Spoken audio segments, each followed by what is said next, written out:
Welcome to Athletes Militia. I'm Mike. I'm your host today, and I'm here with Steven. How you doing, Steven? Good. How you doing, Mike? Good, man. Good. So you own a meal prep company. How did you get started with that? Yeah. So I'm the owner of JuJu's Kitchen, and pretty much got started with it. Just started meal prepping for myself, and would post it on social media, and people would just ask like, "Hey, like, are you selling that?" Like, no, I'm not selling it, but they're like, "Oh, well, if you start selling it, like, I'll buy it from you." Just kind of, one client turned into 5, turned into 10. Next thing you know, we're selling a couple $1,000s worth of meals out of our house, and just kind of like, I think we got something here. That's awesome. Did you start with were you a personal trainer who had clientele, or just social media, or? No, so I wasn't a personal trainer. I grew up playing sports my whole life, Okay. and so multi-sport athlete growing up. And after school and getting into the workforce, still kind of needed something to compete at, and got into bodybuilding because I was still in the gym all the time. It seemed like a lot of people were starting to compete at that time. So that's how I found meal prep, was through getting a coach. Started showing me meal plans, what I had to eat in order to start leaning out for a show, and from there just kind of started making my own and posting what I was eating. But it wasn't until like my off season when I was able to have a little bit more foods into the diet, and not as strict, You had but more freedom with what you could eat. definitely a lot more freedom with things that I was able to eat. And I started learning a lot more about nutrition as well, just because, I mean, let's face it, it's a sport specific diet. It's very bland, it's very plain, and It's just fuel. it's fuel. It's Yeah. what it is. And for me, I was like, I'm an electrician, and I was out running around in our trucks all the time doing service calls, and eating boring food is just not what you look forward to in a No, day. no, you're not gonna want to eat. And so I would start learning more about nutrition, experimenting with recipes, going out to restaurants because now I can, because I'm not on prep, and experimenting with trying to make those recipes fit into my meal preps. And that's when people were just really like, dude, are you selling those things? And it's like, no, but can. Yeah. Did you were you like really fond of cooking like before you started that, so that what made you want to get better at it, or? So I was kind of like forced to cook growing up. Okay. I lived with my dad and my sister, and my dad was an entrepreneur growing up. We had a really, really good life growing up, and he lost the businesses, and then we had a really, really rough life. And so it went from having a living room full of presents and like just grandparents there, like you could barely walk through the living room just trying to get through presents, to now I'm out in the middle of the swap meet, selling sweats for like $10, like writing on a marker, selling sweats, trying to just like pay the bills. And so my dad was always working, and so he would just leave food out for us to thaw and be like, when you get home from school, like cook that for dinner. So you said necessity. Gotcha. Yeah, so it was basically just a necessity, and then, sometimes just watching TV, and it's like you see some stuff on TV, cooking shows or whatever, and So you're I'm just trying like, to make damn, that looks good. Yeah. Looks way better than my ramen. Let me try and make that. Yeah, and I bet probably going, being a bodybuilder, like you said, incredibly bland food, and that is probably the worst thing about like dieting, is people think that they have to eat incredibly bland food to get results, and it doesn't have to always be like that. Exactly. But it just, I think that's what, like, and when people get into it, the first thing they think of is chicken and rice, or chicken rice broccoli. Like the most blandest thing in the world, but that's they first think, like, oh, I got a diet. That's what I have to get results over. Yeah.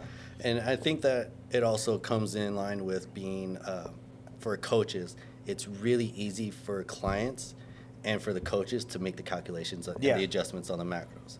Because, when you start getting into more intricate recipes, it's like our hibachi chicken. We model that after, what's that place? Benihana's. Okay. Where it's like a Japanese marinated chicken, and it's actually a marinated and a re-seasoned chicken.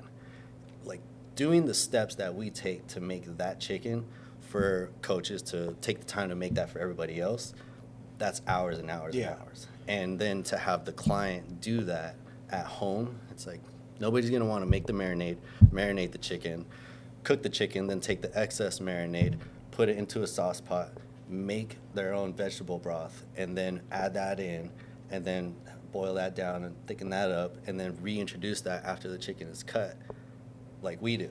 Yeah. So, I mean, That's a big process. You're right. it's Yeah. a lot Yeah. of steps to the process. Yeah. But one of the easy things about that too, though, is that you don't have to calculate for any yield loss in any marinade. True. Because it's going right back in. Yeah. Yeah. And then so that's the easy part, but it's also a lot of steps. Yeah.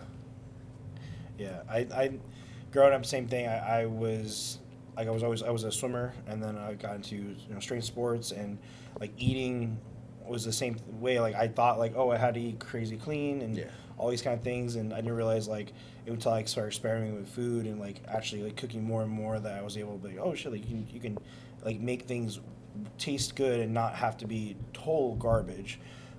So I also got into that like and it's hard. Meal prepping yourself is hard. Like it's like longer than you think. Like I've tried prepping like 1 or 2 meals throughout the week, like 7 or 8 meals a day, and it's a day thing. It's a whole day. It's like people don't realize doing like just like preparation to prep for meal prepping, like just Yeah. like having everything laid out, and then it's like, oh, all right, so now I gotta cook this, and now I gotta container it, and now I gotta label it, like because nothing is worse than like your last meal prep in your refrigerator and you forgot how long it's in there, and you open it up and you're like, damn, this shit's bad. Like Yeah. like that sucks. I hate that so much. You got to give it the old whiff test. Yeah, like do I risk it? Sometimes you just got to roll the dice. Chief. Yeah, exactly, Just- exactly. Meal prepping is it's a long process. I remember during my show, I would cook at my dad's kitchen because he had a bigger kitchen, and then my stepmom would tell my dad sometimes like, hey, I think you need to talk to him, like something, he's fallen asleep. And like I would literally have trays of chicken and beef and all kinds of other stuff just laying out waiting to come down to temperature so that way I could cut it and plate it, and then I would just sit down and like in minutes just out. I mean, working a full-time job, prepping, going working out, doing your cardio, doing everything that you have to do, and it was just kind of like, man. So I mean, it would take a whole day to prep, and then I'd just fall out, sleep, and then wake back up, and then just be like, oh, damn, it's midnight, gotta cook this stuff, put it away. Yeah. But the prepping so it starts with the planning, and then you prep it, and then you cook it, and then you plate it, and then you got to clean it up, and then you got to do all the dishes. Like I think that's probably the part that I hate the most. Oh yeah, it's not just like when everything's put away. It's like you're gonna clean up after that. Yeah. When you first started actually doing meal preps for people, it was just you doing the cooking? So when I first started, it was me and my girlfriend at the time, and she actually taught me how to cook a lot better, just because she was in culinary school at the time. Ah, and lucky. she grew up. Her family owned a restaurant growing up, and they lived above the restaurant, so she was always around the kitchen. And so she, in the beginning, it was just like she was teaching me a whole lot. And then we ended up getting another cook who was one of my friends. He was a sushi chef pretty much right out of high school. Oh, wow. I went to middle school and high school with him, and so he went into the culinary world right after high school. And he taught me a lot of stuff. And so it was just kind of like, as I was going, like, people that were coming into the business and helping out, they would teach. And I would just kind of learn more and more and more as I went on. Awesome. Did you was it a big difference between, like you said, cooking like a meal at a time versus now you're prepping like all this volume of food? Especially, I imagine even you're doing one item at a time, it must have been like a crazy difference, right? Yeah. So I mean, when it was just prepping for myself and doing, it got really monotonous just because you want to cook in big batches. Yeah. Make it easier instead of doing like one zucchini and one head of broccoli and one of this for this meal. Now you have like 30 different things for maybe 6 or 7 meals. And instead it could just be like 10 things, and then I can make all my meals out of those 10 things. Yeah. So I mean, it seems like it took more time to make the smaller batches just for myself, and versus what I could do cooking in volume. So it just kind of, I don't know, I guess it's a trade-off there. Yeah, yeah. It's the. Do you ever feel? Did you fear when you started doing the meal prep company that you would sacrifice quality for quantity? Oh, it's the biggest fear. Yeah. That's the biggest fear. One of my coaches, he really successful entrepreneur, and he told me in the very beginning. He said, you know, keep the quality of the product high and the quality of the service high. The success will come. So that was always a big fear of mine, was to take something and make it at scale but lose quality. Yeah. How are we going to be able to sustain the quality all the way through? And it takes a lot of work, but it boils down to systems and processes. You have to have your systems down. You have to have your processes down. You got to have the right team around you. You got to have them buy in to the actual, you know, the company as well, the mission, the state, the vision, the core values. They have to believe themselves. They got to believe in themselves as well. That's huge, you know. So, keeping the quality of the product high, that's always hard.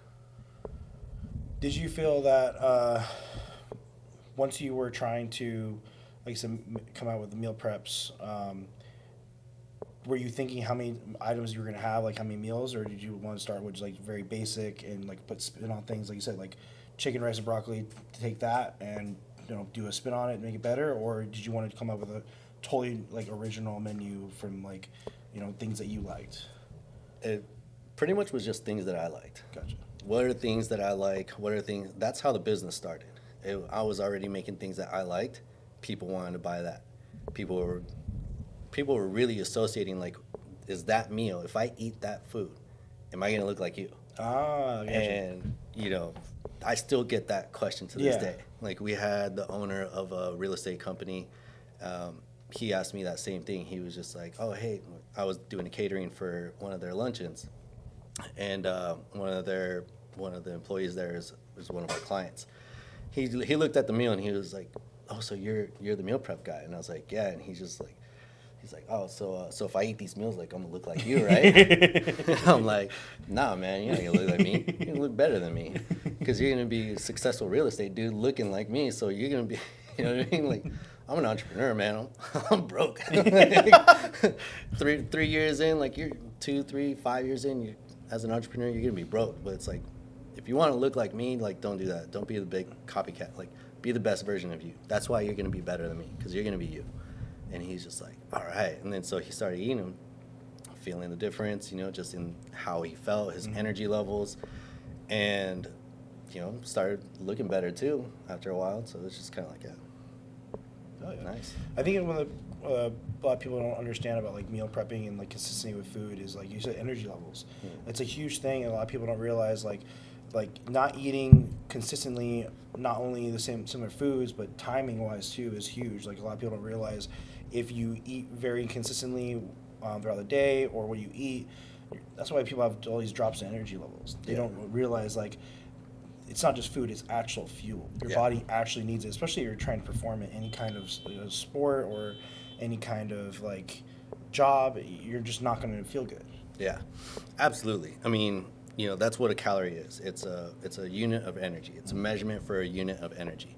How much energy are you putting into your body? You know, that's why, like, with what I say, you know, the bodybuilder's diet, that's a very sport specific diet. When you get into sports dietetics, you know, that's when nutritional timing can play a big factor. You know, when you're having certain, you know, right before a training or right before a game day or even a tournament, you know, how are you going to put what that athlete needs back into their body within a small time frame if it's right before a game? Like, maybe you didn't fuel up properly, you know, a couple hours before, because realistically, when you talk about like marathon runners, you're talking about Ironman competitors, you're talking about, you know, if you're doing like a tournament, like a martial arts tournament over the weekend, your nutritional timing really starts the week before. Yeah. And then when you're talking about carb loading, like a lot of, you know, marathon runners do, starts up to like 36 hours before the event. And you're really just slamming in a bunch of calories and just trying to like really store up on the glycogen stores. So, I mean, it definitely does put, you know, the nutritional timing even when it comes into like bodybuilding, when I look at bodybuilding and I look at other sports, it's kind of different, the nutrition that you're gonna need. Because it's more visual versus actual performance. Yeah, because when you go into bodybuilding, in every single other sport, game day, you are trying to be at your peak. Your peak mental condition, peak physical condition. Bodybuilding, show day, you're on the brink of death. Yeah.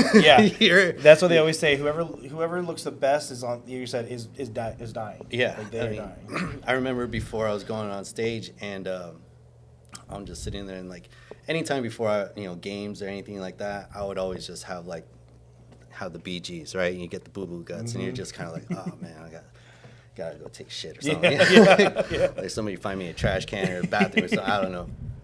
Same thing happened with bodybuilding. I'm backstage. I'm in the pump room. They're starting to call the other classes before us, and then I just remember like we're getting close to our class, and I'm just like, oh, here we go. Here's the BGs. Like I already know how this goes. Like, show me where the bathroom's at. And then the dudes backstage were like, oh, the bathroom's over there. Couldn't go to the bathroom. I'm like, what the fuck? Like, I'm always able to go to the bathroom. You just no, okay. I couldn't go. I thought they didn't let you. I was like, no, they were like, go ahead. Like I go in there and I'm like, Jesus, like there's plastic wrap all over everything. Like they just don't want spray tan over this bathroom. And I'm trying to go to the bathroom and I'm just like, I can't go to the bathroom. Later, and then when I started learning more about like nutrition, and it was just, I was like, no wonder I couldn't go to the bathroom because I'm dehydrated. Yeah. I've been taking diuretics all week. I've been manipulating my water intake to try and pull water out of my body. A main part of the digestive system to help you be regular is hydration. So, that's just kind of like one of those things where it's like, yeah, bodybuilding is very sport specific. You're gonna need nutrient timing there as well, especially when you're transitioning from like morning show to night show. Yeah. And you're gonna, want to carb load up, and then, same thing with sports.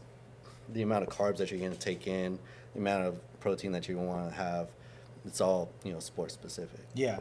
I think a lot of people, you're talking about carb loading up to 36 hours.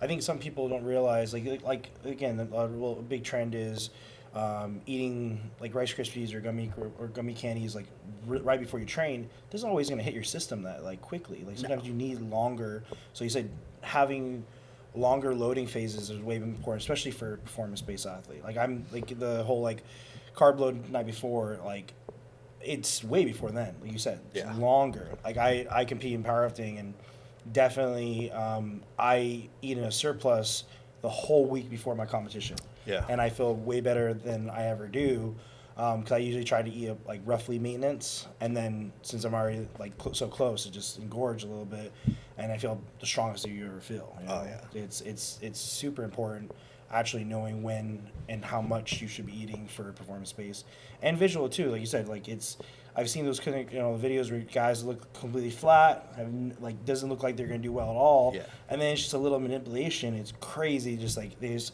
all that sugar and everything, just glycogen absorbs, and they look insane. Yeah. Like they look at road maps. It's wild. It's crazy to see, and then you still have those guys that they take a picture after the show. Mm-hmm. They go and they get their refeed, they get their meal afterwards. And then they take a picture in the mirror and they're like, damn, like, I should look like this on stage. Like, well, you just didn't time your stuff right. Like the timing was off, maybe implementing the sodium back in so that way your cells can, absorb all the hydration. You didn't get the amount of carbs that you needed it in.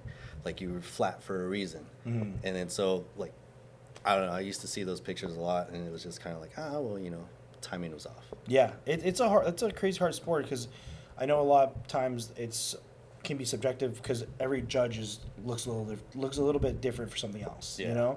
That's one of the things kind of crazy hard is it's really hard to measure exactly. Like look at someone on stage and be like, that person's going to do really well. It's like, how do you exactly know? It's very subjective. Yeah, especially East Coast, West Coast, like yeah, I've heard that. East Coast they like the dudes like bigger, Mm-hmm. and then West Coast it's more of like a leaner athletic look when you're talking about like men's physique stuff. Mm-hmm. Yeah, it's crazy. It is a lot of subjective. I had a friend who competed in Classic, and it was funny. He was here in Cali, and he did a show, and they said he was too big. Yeah. And then he went to Texas, and he was too small. Yeah. It was like he was just like I mean, Texas. Yeah, of course. But you think I think he thought like him being big there, he would be like, all right, like he'll probably fit more in their kind of area. But he said he was even like small. Like he said he got on stage and all the classic guys, and he's like, these guys look like they're like 212 competitors, like open bodybuilders. He's like, Yeah. what the hell are these guys doing here? You know, it's crazy just seeing how that sport has progressed. I think one thing that you were saying about conditioning, especially in bodybuilding, which is kind of crazy because I feel like we all grew up like looking at Arnold, you know, Yeah. and his era, they never had to get that crazy condition, Yeah. but they also had to perform. Yeah. Like they would like do. I think it was bodybuilding first, and the next day it was like a powerlifting competition, and Yeah. like and it's totally different now. Now it's like you said,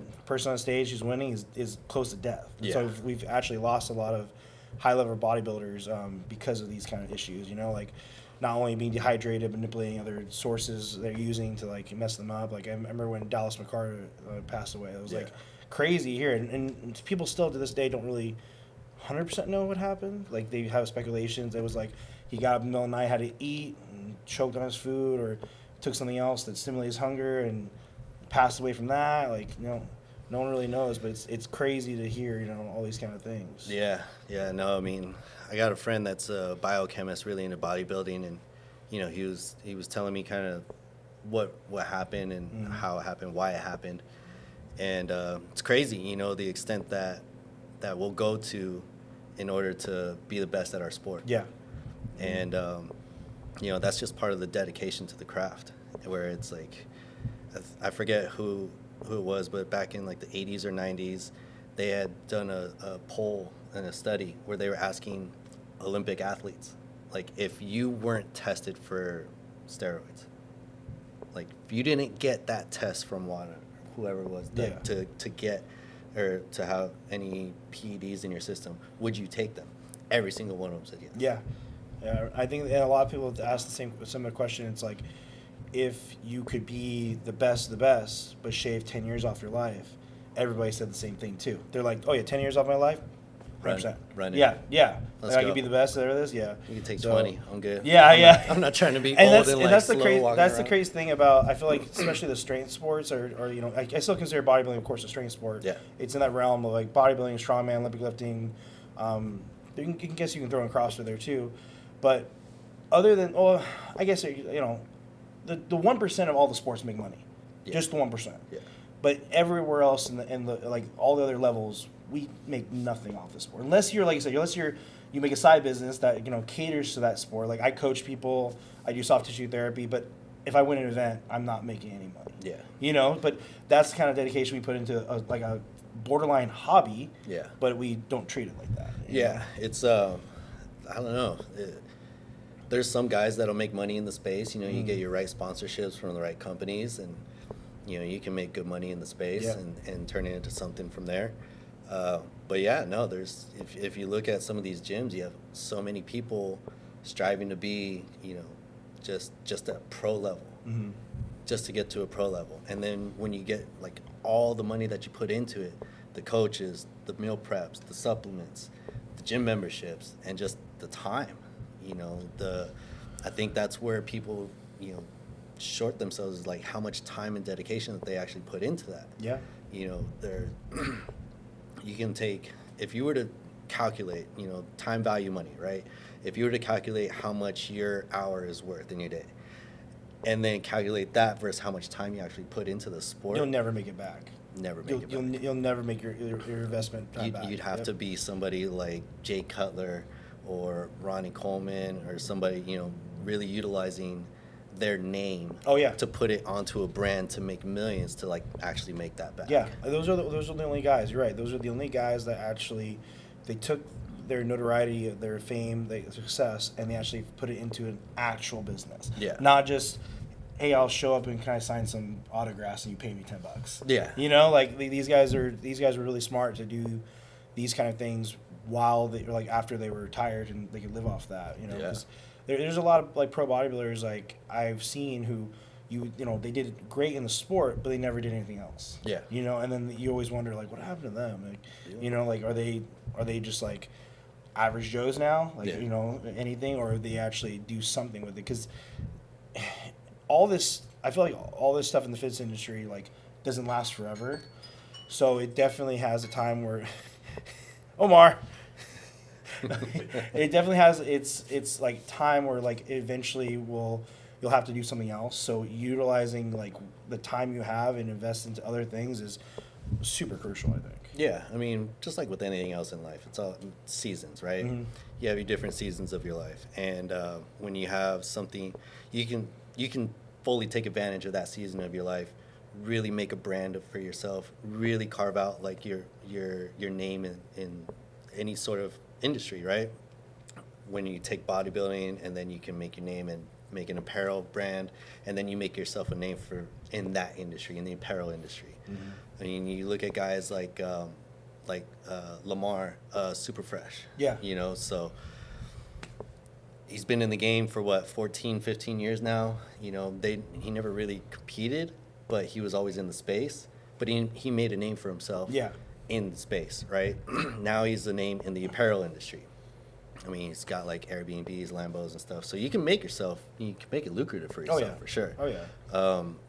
Or, you know, and you could just take it for what it is. It's like, yeah, that was, you know, kind of like for me, it was kind of like scratching an itch. I needed to compete in something. You know, there were some other ulterior motives in there as well, but like I really just needed to compete in something. And it gave me the platform and kind of introduced me to a new market, a new industry in meal prepping, something new for my life that has really helped me in my life. And now it's turned into a business. You know, now it's, and then you take something where it's like, you know, the company name, you know, JuJu's Kitchen. My nephew's the one that gave me the name because he couldn't say Junior. So he called me JuJu. Oh, that's cool. And so now it's like that turned into a registered trademark. And Huh. so it's like, you can take that season of your life of having, you know, something short-lived like my fitness industry, my fitness career, if you want to call it, and run with it in a different direction. You know, where I took that and I was like, you know what, I wasn't too happy with the coach that I had at first. Went and found another coach. That coach actually taught me a whole lot more in a very short period of time. And then I was picking his brain on like, where do you learn all this stuff? And he started telling me like, where did he learn? It's like, oh, I like looking at the GISSN. I like, you know, Dr. Lane Norton, like people like that. And I took that and started learning from them. And then so from there, getting introduced to other coaches and then other dietitians, and then they start teaching. And so like it just spider webs Yeah. out. And so you can really take that short season of your life, make it into something more. Mm-hmm. Yeah, I like. There's a motto that a former like really high level powerlifter used to say is like, live, learn, pass on, and I really believe in that. Like, I think that's the most important thing is to be able to like pass on information to someone else, which is awesome always, because if they have that same kind of motivation to help people, it's just gonna come back, you know, to you tenfold, you know, Oh, yeah. because I feel like the old school mentality of like not spreading like knowledge is like, you know, thankfully kind of like going away, because it doesn't benefit anybody. Like you know, it doesn't. Like, I understand some people are thinking like, oh, I have the secret. But it's so much. It's so awesome to like give it to other people, Yeah. so that they can experience the same thing or have that kind of success. You know, Yeah. not to hold it, you know, all to yourself. Absolutely. I mean, I think that if we lived in a copy-paste society, we wouldn't, where would we be? Mhm. You know, there wouldn't be no innovation. Yeah. There wouldn't be any, you know, one of my strength coaches, his saying is, leave it better than you found it. No, yeah. And so, you know, you take whatever you've learned from somebody else who's passed it on, and then you can try and add on to it, make it better than what you found. Yeah. it at, and add on to that. And so it just, you know, constantly evolving, constantly learning, being better. Then yeah, definitely passing it on and teaching others. You know, so yeah, I like that philosophy. Yeah. What was one like in the fitness industry itself? What's like one of your biggest pet peeves? Oh man. One thing that I really hated about what the industry was, coming from a lot of team sports, and don't get me wrong, this also lives in team sports. But what I hated about the industry when I went in, and like some of the people that I met, it was all about you were just a stepping stone to them. What can you do for me? Yeah. What can I get out of you? And then it was just kind of like, once I don't want to compete or be part of a team anymore, like I'm not going to, I remember after my show, the coach wanted me to roll into another one. And I was like, dude, I just finished a 15-week prep. It was supposed to be a 12-week prep. He pushed the show back and said I wasn't ready. Really, he just went on vacation in Mexico that week. Oh, that's dirty. Yeah. And that sucks too, because you're so depleted for so long. Like, to postpone it, it's rough on your body. Like, I can imagine, like, mentally clarity is probably not there either. Yeah. You're so like, you're like malnutrition. Like, it's bad. So I can only imagine a couple more weeks that's really rough. And I had a hamstring injury, and then so I was like really just trying to push through and get it over with so that way I could rest.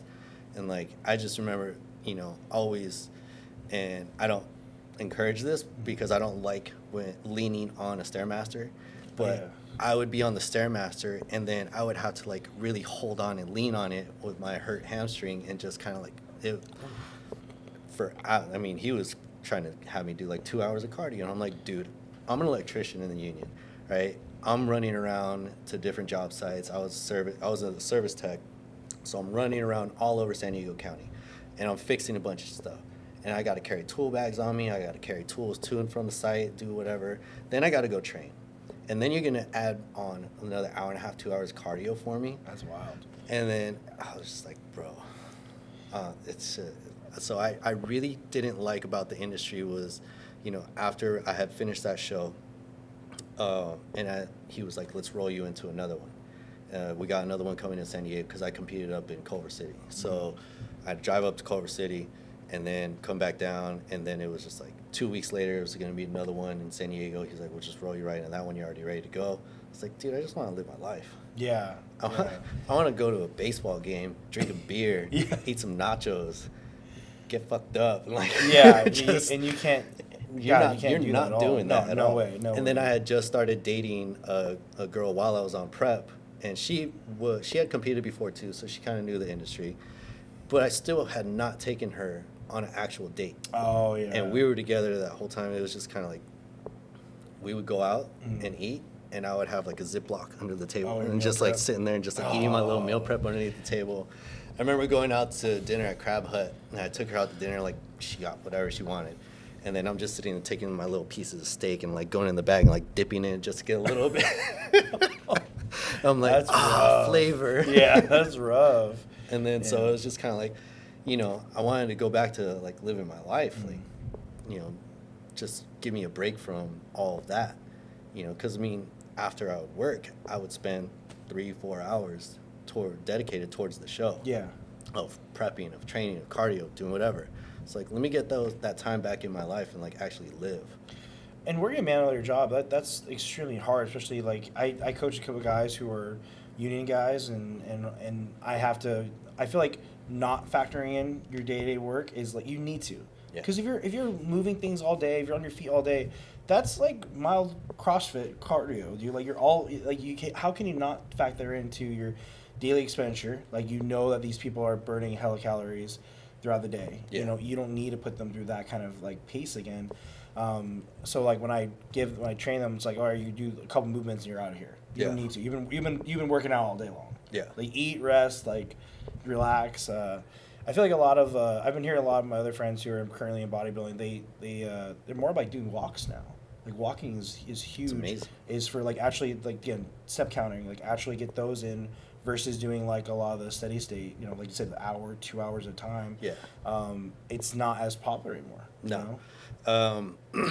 So when it comes to things like having a very active job, that's definitely part of the metabolism, right? So you got your non-exercise activity thermogenesis, and that's going to be, that's going to help determine somebody's caloric intake more than how much do they actually work out. Yeah.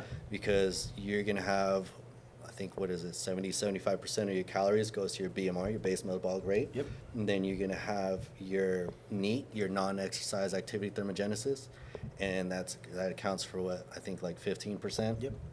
And then you have about 10% or so that goes towards your the thermic effect of food, just how much energy does it take to actually just digest your food. And then you have your exercise activity thermogenesis, which is like 5% of your metabolism. So I mean, realistically, when you look at, and that was another thing that I really didn't like, and what really propelled me to learn more about nutrition is when I went back and I looked at that diet that the first coach had given me. I started off, I'm 6 foot. I was like 210 pounds at the time. I was right around like 16% body fat. I wasn't a small guy, you know, and he gave, my starting diet was 1,800 calories. Damn. That's like before the cut? Holy shit. That was day one. That's then started taking away. Oh my God. And adding more cardio. And so it was just kind of, what? That's stupid. You being like at your height and weight, I mean, I assume that your maintenance would at least be like 2,500. Yeah. So you're already at like a 700 calorie deficit. Yeah. That's wild. Yeah. And it started going down from there. And so did my mental health too. Oh, I believe that. I believe that. I've had friends in like prep where they're just foggy all day long. They can't. They not a thought can go in their head. Yeah, and it's, you know, that's one of the adaptations that the body makes when you're not giving it enough food, and sometimes we think that we're just gonna take that from the fat, but it's also gonna be taken away from other bodily functions too. If you're not getting what the body wants for just your maintenance, then it's gonna have adaptations somewhere. And you know, some people think like, oh, well, it just kind of got used to, you got a metabolic adaptation to that many calories, and like whatever, we're gonna have to like drop them a little bit more. But if you drop it a little bit more, where do those calories actually come from? Yeah. You know, where does that adaptation come from? What is it pulling from? Is it pulling from your immune system? Is it pulling from your cognitive, like your brain health? That's where the brain fog comes in. That's where that diet brain comes in. Like you're not going to be as mentally sharp. Yeah. You're not going to be, you know, your short-term memory is going to be low. You're just going to be lethargic. You're going to be tired because you don't have enough energy in your body anyways. Mm-hmm. Where that metabolic adaptation occurs, like you don't completely know. And I mean, you'll have a good idea, but it could come from places where you don't think. Yeah. And so, you know, especially you're more prone to getting sick when you're in a very steep deficit. And if you're in a deficit for too long, you know, that's a stress on the body. A deficit's a true stress on the body. People forget about that. And then so you're taking athletes, like for me, I was in a crazy deficit already, and I'm training even more, and I have a really active lifestyle. I was just set up for injury. Set for failure. Yeah. Yeah. What was that at the end of the prep? How low did your calories go? I don't even remember, dude. I imagine it's probably like 1,200 probably at the end. Nah, I mean, so towards the end of the show, I just completely went against what that coach was saying for like the last 3 weeks. And I remember he was telling me that he's like, yeah, we're going to have to get you on something just to like make sure like you don't lose as much. Because I went into that show or into that prep and I was like, listen, I've ran a cycle before. I want to do this natty. I don't want to have to run a cycle. And he was like, yeah, I got you. Then all of a sudden, 8 weeks in, it's like, oh, you're losing too much too fast. We got to get you on something. And it's like... It's a simple fix. But how do you just eat more calories to start with? Yeah, so I mean, I pretty much just, you know, tripled my carbs. And all of a sudden, I'm filling out again. And then I remember that check-in where I was, like, that whole week, I was doing, like, 100 grams of carbs per meal. And that check-in, he's like, all right, everything's clicking now. Everything's still, like, working. And I'm like, right on. Yeah, it is. That's so shady that, like you said, he wanted to throw in a compound just because, you know, like, initially what he said was wrong, but he's like, oh, this will fix it and everything will be okay. Yeah, you know, I guess that's another thing that I didn't like about the industry is there's a lot of misinformation just trying to be fixed by PEDs. Oh, yeah. And so, you know, you don't really know a lot of people don't know the long-term lasting effects that's going to have on somebody. Not just physically, not just to your endocrine system, but mentally. Yeah.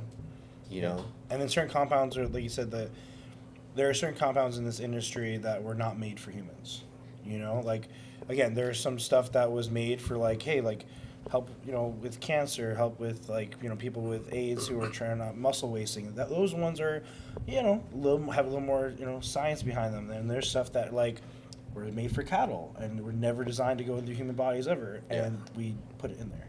Yeah, You no, know, it's just and insane. Even things like you know, the what's really popular nowadays is peptides. Yeah. You got compounds in peptides where it's it's gonna help accelerate the growth of a cell, but what cell you can't control.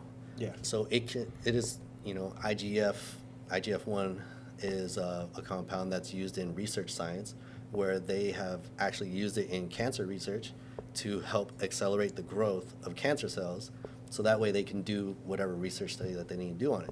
So it's like, if you have that in your body, you're taking it for a bodybuilding purpose, you might be accelerating the growth of something else that you don't know.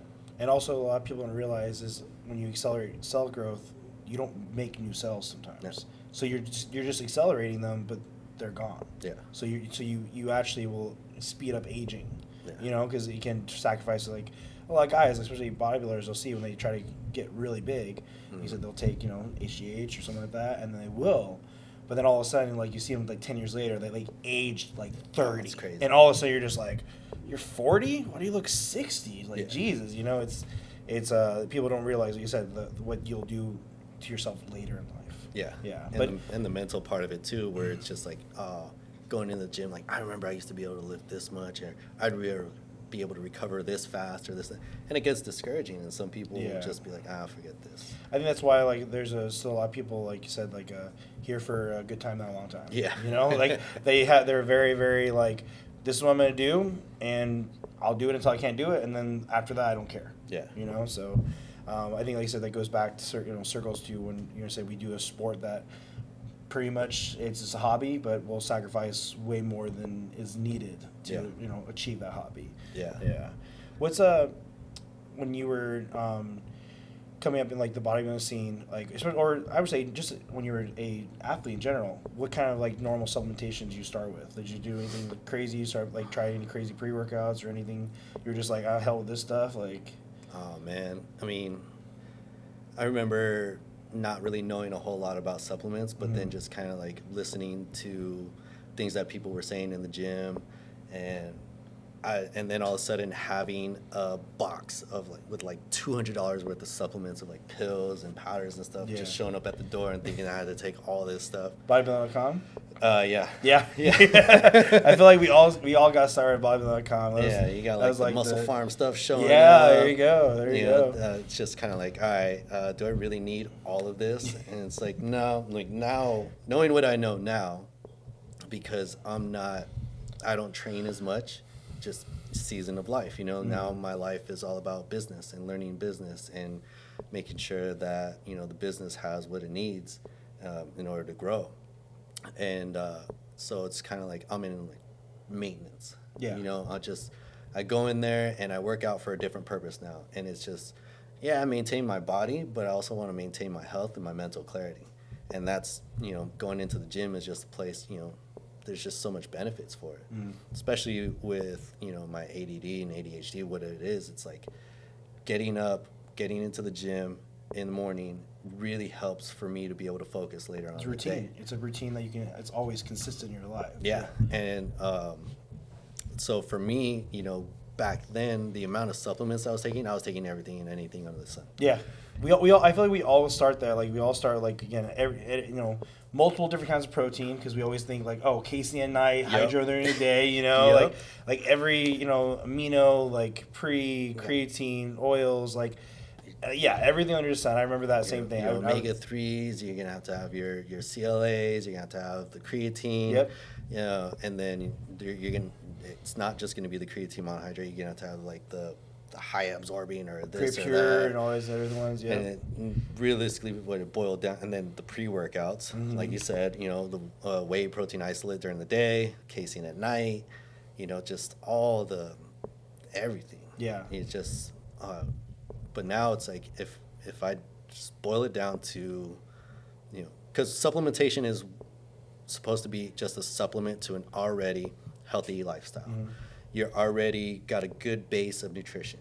You already got a good base, good sleep routine.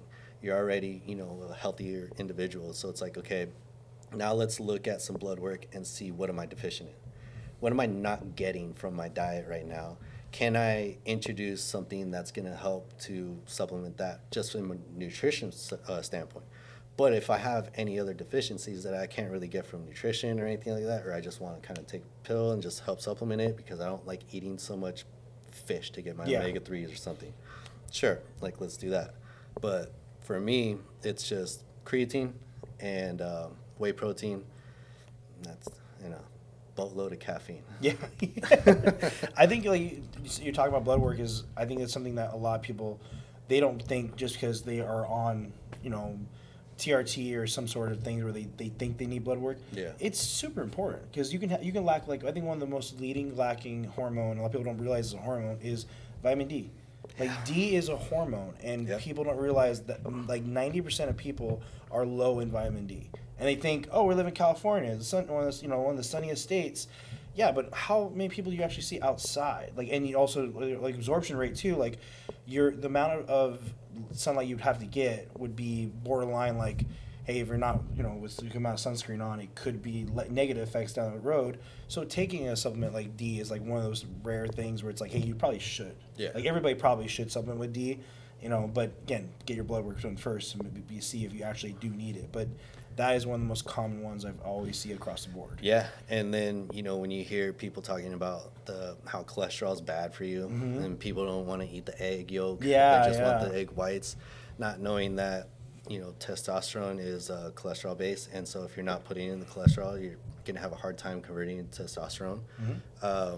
There's a lot of misinformation out there, for sure, tons. and a lot of people that are just guessing of what supplement do I really need to take. Yeah. So I mean that's one of the cool things here at Athletes Nutrition is like, I know I've seen Alex and Julian when they're talking with customers and just kind of trying to get a feel for them. What do you got? What are your goals? Like, what are you doing now? Like, what are you kind of trying to achieve? Where are you at? And, where do you want to be? And then, they'll help guide them instead of just saying, we got the highest margins on this, let's just sell that. Yeah. And, oh, by the way, like, let's just get this off the shelf because we have a lot of this and you don't really need this, but like, you need it. Yeah. Like, I don't know. I think we've all dealt with that gym bro at a supplement store that was just kind of like, you need this, this, this, and this to grow. Oh, 100%. And 100%. you're just kind of like, do I really need that? Yeah, I was in definitely that same kind of like realm where I was like, I was told like, oh, take this, this, and this, and this. And it was funny growing up. My dad was he's been like a alternative health kind of guy, like always wanting to. He always like would take any kind of supplementation to help him. But I didn't realize like my dad would open his cabinet and it'd look like a pharmacy, but like a vitamin shop inside our house. And I think, unfortunately, he was very just like take everything, and hopefully it kind of worked. But I definitely, over the years, I found, like you said, like a protein powder, especially if you have a hard time getting your protein intake, it's good. A creatine's is great for overall health, but also it's great for a athlete because it helps with explosiveness. Yeah. Like it's actually documented showing it's great for any kind of like, explosive training, things like that. Even the cognitive part. Yeah. There's a lot of studies showing like long-term taking of creatine is really good for your cognitive health. Yeah. Yeah. I mean, it helps with the absorption of the hydration to the cells. What happens to your brain when you lose just like 2% of your water? You're part dehydrated already. Yeah. And your brain is like immediately affected. I think that's one of the coolest things that is like kind of like it's, I would say, new to the supplement industry, not as a product, but as like people are starting to see the importance of hydration. So like seeing all the hydration products coming out nowadays, it's good. It's not something that people should ever underestimate. But you can be as simple as adding salt, pink salt to your water. Like that's super big. I think, like you said, people thinking, that high blood pressure leading to sodium is a thing, and it's like actually it's opposite. Like you can actually have high blood pressure from lack of sodium because you're not as hydrated. So it's super important to actually taking these essential aminos that and essential everything that you need, like potassium, magnesium, and sodium, all three. Yeah, no, hydration is a really, really big element of just overall health. And then you have to have a good base of overall health to be able to take yourself to the next level and be a high-performing athlete. So, I mean, I've done nutrition for a couple of fighters that are in Canelo's camp. Oh, wow. And, when I was doing some of the guidance for them, we have a whole informational packet that we have, and I kind of go over with them. And, when the brain, hydration is super huge, especially in every sport, but even more so in a contact sport. Oh, yeah. Because in football, Because rattling your brain or something like yeah, that. I mean, when your brain it gets dehydrated, it actually shrinks a little bit, and then so that's going to increase the space between your skull and your brain. So when you take a contact and it rattles around and then it hits, it has more space to rattle around and it get hit. That's why you see in UFC it's kind of harder for like a bigger dude to get knocked out than one really lean, skinny dude, because they're typically more hydrated. But that's a big thing where they didn't really understand that. But then you also have the other part where it's like adding some sort of electrolyte salt to your water is going to help with the hydration. Blood pressure too, like the people don't really understand the relationship between potassium and sodium to help to balance out your fluid levels. And so one thing, if somebody's got like a high blood pressure problem, instead of just going straight over to the doctor and just being like, yo, got high blood pressure, get your levels checked and see where's your potassium levels at, because that's the balance between those two are going to help you with your blood pressure to be able to balance out your fluids. And then so when you have things like that, like a lot of times we try and overcomplicate things. A lot of times we're trying to we'll go back to the oral rehydration therapy stuff. Like I really like drip drop. That's one of my, to add a powder into a drink for a little bit of flavor, get the hydrating effects of it. Drip drop has been one of my favorites. You got companies like Element. Yeah, I know Element before, yeah. Element, a little bit higher on the sodium intake, which is great for athletes. Yeah. Definitely need that. But if you're not an athlete, you're not actively sweating all the time, or drip drop's a great product to look at. It was developed for getting hydration into kids in Africa by a doctor. So he was the doctor was over there. He developed the product because they didn't have the tools to be able to put an IV in all the kids. So oral rehydration therapy was a very easy way for them to just be like, hey, let's just put this powder in here and help them rehydrate them. That's awesome. Yeah, and so it has a good balance of sodium and glucose in there, and all your other hydrating minerals like potassium, calcium, magnesium, zinc, and then so with the sodium and the glucose, it's going to help with the sodium glucose co-transport system, where it's going to help to open up the small intestines and let all the other nutrients in there to help hydrate the cells faster. So, I mean, there are very detailed parts of nutrition and the system and all the mechanisms that the body has. Absolutely. But before we start getting into those very minor details, the very direct details of that, we got to make sure we have a good base first. If we're worried about, which oil that we're going to be cooking with, but we're also only eating 1 or 2 times a day. Yeah. And we're not, we're prioritizing the wrong parts of our meals. We're not prioritizing proteins, and we're getting our proteins from ultra-processed sources. Yeah. Do we really need to be online talking shit about seed oils? Or do we really need to be focusing on getting our proteins from a lean source? Yeah. Getting our most of our food from minimally processed. Because, every single part of handling a food is considered a process. So you're going to get processed food no matter what. Even if I just break down an entire chicken down to taking off the chicken breast from an entire chicken, now it's a process. So now you have processed meat. But it's not ultra processed. Yeah.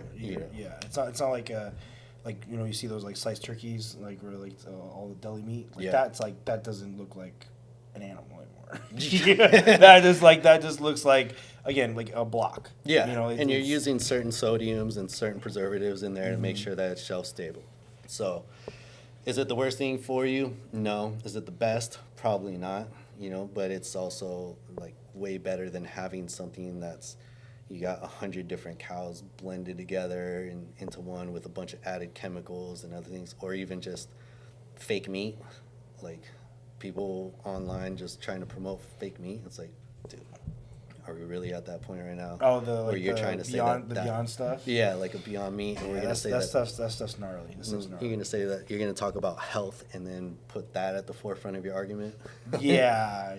So I mean, I think that focusing, making sure that you have a good base of everything, because if you do good nutrition, right amount of proteins in there, still don't be afraid of carbs. You know, have a good mix of carbs in there where it's, you know, kind of like simple carb, complex carb, and then make sure you're getting your fiber from your fruits and vegetables in there. And I think that you'll see you won't have to pay attention to so many of the other little minor details, you know, especially in the hydration part. If somebody's low on getting in their calcium, you just throw in some dairy into your diet. Yeah. All right. All right, Stephen. Thank you for have you on today. Thanks so for having me on. How can we find you? So you can find JuJu's Kitchen is in a lot of different gyms and supplement stores, but mainly on our Instagram account, JuJu's, JuJus, with 2 underscores, kitchen. We're on Facebook as well. We're on mostly Instagram. TikTok a little bit, and that's, I think, JuJu's Kitchen as well. You could go on our website and check out the website if you want to order. www.JuJu's Kitchen, that's JuJus kitchen.shop, SHOP. And that's where you're going to find, you know, the subscription if you want to subscribe to a meal order. You can order a la carte too. You can just pop in. If you want to grab like our famous JuJu fries, the healthy carne asada fries, and just try it out, you can. Athletes Nutrition carries us all the time, so this is one of our retail fridges here. I believe we'll be going back into the Miramar store here soon as well. You can also find us in all the Fit Athletic locations, so East Village, Little Italy, Mission Beach. We're in all 3 of those fridges. Athletic Culture over in Eastlake, you know, shout out to them for having one of our fridges there for their members. Great gym if you're looking to have, you know, adult classes, kids athletic programs, you know, collegiate athletes, and going into the next level in pros. Dusty's doing amazing work over there. Mark over at Fit Factory has one of our gyms as well, or one of our fridges there for his members too. You know, they're really good at doing their group classes there and getting people fit, and, you know, busy, active people that don't want to deal with like big box gyms and not know what to do. Those are 2 great gyms to pop into and just be able to have great trainers, good classes. The camaraderie that Mark has built over at Fit Factory, like everybody in that gym, you'll see them at each other's like weddings, birthday parties, all that. So if you want a gym where it's just like you're gonna know everybody, you're gonna be everybody's super cool, that's the place to go to. Athletic Culture has that as well. And then let's see, where else are we? We're in the Coast Guard, so the Coast Guard Exchange store. Active duty Coast Guard members, they can go into their store and just grab them up. 24-hour shop over there. Who else do we have? I forget. But yeah, That's no. awesome. There's another. We have another fridge over here with Fit Life Nutrition. You can go over to Fit Life Nutrition and grab some of our stuff too. They're on the other side of the National City here. And we're going to be expanding out a little bit more. Definitely getting some more commercial fridges out there. We're also going to be bringing on a registered dietitian nutritionist, and so that way we're going to have a licensed professional to be able to have customized meal plans for people. That's all. That you could just take it over, huh? Hell yeah, that sounds awesome. Yeah. I will definitely be trying the carne asada fries. Those sound really good right now. So the JuJu fries, amazing. When we were talking about like the heart healthy stuff, Yeah. blood pressure, so the amount of potassium and sodium that's in there, there's a reason why we have the sweet potato fries in there. Oh yeah. So we source that carne asada here in Chula Vista from a family-owned and operated company, and they cut their meat in-house. So they are able to tell us what the leanness of it is. So we get a 90-10 lean carne asada. So when we get that carne asada from them, we know versus, I mean, I've asked Cisco, I've asked Costco Business Center, I've asked all these other places, you know, the Tommy's Meats, all these places like, hey, what's the leanness of your carne asada? They can't tell you. So you're getting farm to table. That's awesome. Yeah, and we do have 2 farms local to our kitchen within 2 miles. Each farm is like 2 miles away from our kitchen. And we'll get some of our produce from them. So it's directly from the farm. Like when we've had meals where some of the ingredients, I will go down to the farm, they'll be just picking it out of the ground, take it back to the kitchen, wash it, prep it, cook it, now it's in your prep. You can't get better than that. You Like, can't really. That's awesome. You know, so I mean, like we do take the time to have good sourcing, but also to have, you know, the science backing to the meals. You know, JuJu fries, man. Like we make that seasoning in house. It's seasoned and marinated overnight. JuJu fries, oven baked sweet potato fries. We make the seasoning in house to season those. Pico de gallo. You don't really see pico on carne asada fries anywhere. Why do we do it? Tomato base, flavoring. Got to have some sort of veggies and fiber in there. Potassium levels of the sweet potatoes, the tomato on the pico, and the tomato-based salsa from the salsa that my stepmom, she taught me her family recipe. Put that in there. Like, you can't go wrong. No, that's awesome. All right, thank you guys for tuning in today. Make sure to like and subscribe, and we'll see you in the next one.